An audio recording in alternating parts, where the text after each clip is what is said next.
बिस्मिल्लाहिर्रहमानिर्रहीम नहमदु व नसल्ली अला रसूलिल करीम।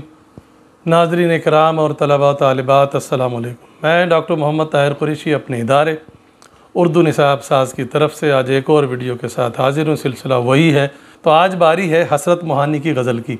सैयद फ़ज़लुल हसन हसरत मोहानी रईसुल मुतग़ज़्ज़िलीन। 20वीं सदी में जब लोग गज़ल की गर्दन उड़ाने की बात कर रहे थे, ऐसे में इन्होंने गज़ल का दामन थामा और गज़ल को दोबारा मकबूल बना दिया। शायरी में उनकी सादगी है, रवानी है, मामला बंदी है, कुछ सियासत है और कुछ तसव्वुफ़ है। शायरों में इन जैसा दरवेश आदमी बहुत ही कम मिलता है। जो बात दिल में वही बात ज़ुबान पर, बेहद बेखौफ निडर, कई दफ़ा जेलें भी काटी, लेकिन कभी भी अपने मौक़िफ़ पर समझौता नहीं किया। तो उनकी गज़ल, अपना सा शौक़ औरों में लाएं कहाँ से हम, घबरा गए हैं बेदिलिए हम रहाँ से हम। इसको हम सीधा करें, हम कहाँ से अपना सा शौक़ औरों में लाएं, बेदिलिए हम रहाँ से हम घबरा गए हैं। शायर यही कह रहा है कि जो शौक़ हमारा है, जो दिलचस्पी हमें है, जो तवज्जो हमारी है, जो कोशिश हमारी है, वो हम दूसरों में कैसे पैदा करें। यानी कि ये इसमें सियासी पहलू ज़्यादा आ रहा है। शायर कह रहा है कि आज़ादी के लिए हम जो कोशिशें कर रहे हैं, हम देखते हैं कि हमारे साथी हमराही साथी, उनमें वो बात, वो जज्बा, वो तड़प, वो उमंग, वो हौसला नहीं है, वो दिलचस्पी नहीं है। तो उनको देख देख के कभी कभी हम घबरा जाते हैं कि इस तरह तो मंजिल कैसे हासिल होगी। तो बुनियादी बात इस शेर की ये है कि शायर अपने साथियों की मतलब कम हिम्मती से परेशान हैं। दूसरा शेर है, मालूम सब है पूछते हो फिर भी मुद्दा, अब तुमसे दिल की बात कहें क्या ज़ुबां से हम। इसको सीधा करें, मालूम सब है फिर भी मुद्दा पूछते हो, अब तुमसे दिल की बात ज़ुबां से क्या कहें। मुद्दा का मकसद मतलब मायने तुम्हें सब मालूम है। शायर महबूब से मुखातिब है, तुम्हें क्या हमारे बारे में मालूम नहीं है? तुम नहीं जानते कि हम तुम पे कितना मरते हैं, कितनी जान देते हैं। तुमसे तो तुम्हारी मोहब्बत में पागल हैं, दीवाने हैं, और तुम्हारी महफिल में रोज़ चले आते हैं, उसके बावजूद तुम पूछते हो मकसद क्या तुम्हारा आने का। ये तो अजीब व गरीब बात है, तो सितम ज़रीफ़ी है, संग दिली है। अब हमारी समझ में नहीं आता कि सब कुछ मालूम होने के बावजूद तुम हमसे पूछ क्यों रहे हो। तो हमें तो शर्म आती है, हमें तो लिहाज होता है कि ज़ुबान से क्या कहें। तुम्हारे सामने सब कुछ है, सब कुछ खुला हुआ है। हमारी बेकरारी, हमारी बेचैनी, हमारी दीवानगी, सब कुछ तो तुम्हारे सामने ज़ाहिर है। उसके बावजूद भी तुम पूछ रहे हो, तो ये तो संग दिली है, ये तजाहुल आरफाना है। तो बुनियादी बात, शायर को गिला है कि महबूब सब कुछ जानने के बावजूद उससे अनजान बनता है। अगला शेर है, मायूस भी तो करते नहीं तुम ज़राह नाज, तंग आ गए हैं कशमकश इम्तिहां से हम। अगर उसको हम सीधा करें, तुम ज़राह नाज मायूस भी तो नहीं करते, कशमकश इम्तिहां से हम तंग आ गए हैं।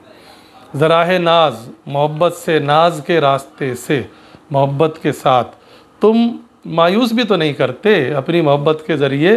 यानी शायर कह रहा है, महबूब से बात कर रहा है कि या तो ऐसा होना कि तुम्हारी तरफ से बिल्कुल साफ़ जवाब आ जाए, चिट्टा इनकार हो जाए कि नहीं भाई हमारा तुमसे कोई वास्ता नहीं, तुम अपना मुँह उधर कर लो, हम अपना मुँह इधर कर लें।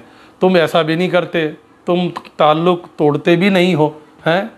हालांकि मोहब्बत तो तुम करते ही नहीं हो, ये तो मैं मालूम है, लेकिन मोहब्बत नहीं करते तो ताल्लुक़ ख़त्म ही कर दो।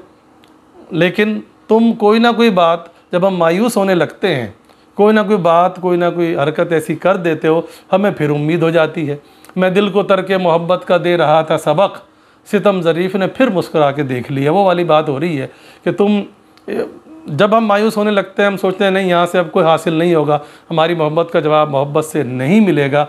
ऐसे में तुम कोई हल्की सी उम्मीद दिला देते हो अपनी मुस्कुराहट से या अपनी किसी बात से। हम फिर पागल होकर, हम फिर बेवकूफ़ बनकर तुम्हारे पीछे लग जाते हैं। लेकिन ये रोज़ रोज़ की कशमकश से हम तंग आ चुके हैं। हमें तुम एक तरफ कर दो, या तो हमारे हो जाओ या हमें फारिग कर दो। ये नहीं कि होते भी नहीं हो और हमारी जान भी नहीं और हमें जाने भी नहीं देते, ये कोई अच्छी बात नहीं है। तो शायर को शिकवा है कि महबूब उसे मुकम्मल मायूस भी नहीं करता। अगला शेर है इंतहाई यास भी एक इब्तिदाए शौक़, फिर आ गए वहीं पे चले थे जहाँ से हम। इसको हम सीधा करें, इंतहाई यास भी एक इब्तिदाए शौक़ है, फिर वहीं पे आ गए जहाँ से चले थे। इंतहाई यास, यास नाउमीदी, इंतहा नाउमीदी की इंतहा भी शौक़ की इब्तिदा बन जाती है। अजीब व गरीब बात है। यानी जब मैं मुकम्मल मायूस हो जाता हूँ कि अब महबूब हमारा नहीं होगा, अब इस मोहब्बत के खेल से कोई हासिल नहीं होगा, मुकम्मल नाउमीदी मायूसी मुझे घेर लेती है, तो फिर दिल बेखौफ भी हो जाता है। फिर नतीजे से बिल्कुल बेफ़िक्र भी हो जाता है कि जब नाउमीदी हो ही गई है, जब ख़त्म हो ही गई है, वहीं से दोबारा शौक़ की इब्तिदा, शौक़ को इश्क़ के मानों में इस्तेमाल किया, गालिब ने भी किया, इक़बाल ने भी किया है, तो वहीं से फिर दोबारा शौक़ पैदा हो जाता है। चलो एक मरतबा फिर कोशिश करके देखते हैं। यानी मुकम्मल मायूसी, मुकम्मल नाकामी, मुकम्मल नामुरादी के बाद भी हमारा जुनून ख़त्म नहीं होता, और जब मुकम्मल नाकामी होती है तो हम जो है दोबारा हम में मोहब्बत का जज्बा पैदा हो जाता है। ऐसा लगता है कि हिर फिर के हम वहीं आ गए, वहीं 360 के दायरे में हम घूम रहे हैं। जब यहाँ से चलते हैं बिल्कुल इख्तिताम पर आते हैं कि अब बिल्कुल ख़त्म हो जाएगा सिलसिला, फिर नए सिरे से हम मोहब्बत करना शुरू हो जाते हैं। असल में कहना ये चाहते हैं कि हम मोहब्बत को तर्क नहीं कर सकते। असल में कहना ये चाहते हैं, यही मरकज़ी ख़्याल है।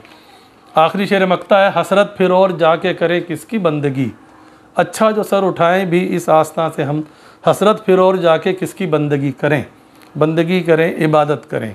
अल्लाह ताला के लिए कह रहे हैं कि हम अल्लाह ताला के अलावा किसकी बंदगी करें, दुनिया में और कोई भी तेरे सिवा है क्या। वो यही कह रहे हैं कि जब तू ही माबूद है, तू ही मालिक है, तो बंदगी तो हम तेरी ही करेंगे। इसलिए अब हम तेरे आस्था से, यानी तेरे दर से हम सर नहीं उठाएंगे, यानी हम तुझे छोड़ के कहीं और नहीं जाएंगे। जब हमें मालूम हो चुका है सब कुछ देने वाला तू ही है, मालिक है, राज़िक है, तो हम किसी और दर पे जाते हुए अच्छे लगेंगे क्या, तो हम किसी और दर पे नहीं जाएंगे।